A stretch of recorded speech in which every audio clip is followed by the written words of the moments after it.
κύριε Απίθανε! Τι απρόσμενη έκπληξη! Και όταν λέω ότι δεν το περίμενα, εννοώ φυσικά και το περίμενα! Να σου εξηγήσω το διαβολικό μου σχέδιο προτού δραπετεύσεις και με σταματήσεις.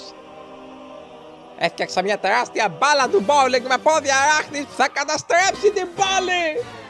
Γιατί με κοιτάς έτσι, καλό σχέδιο είναι! Θα αναρωτιέσαι, γιατί να θέλω να το κάνω αυτό? Ετοιμάσου να ακούσεις το τραγικό μου παρελθόν.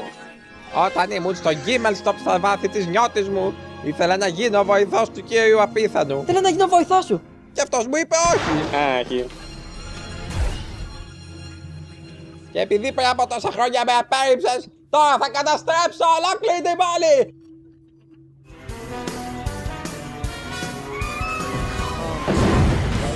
Ανάθεμα σε κύριε Απίθανε! Γιατί ανατινάζονται όλα τόσο εύκολα?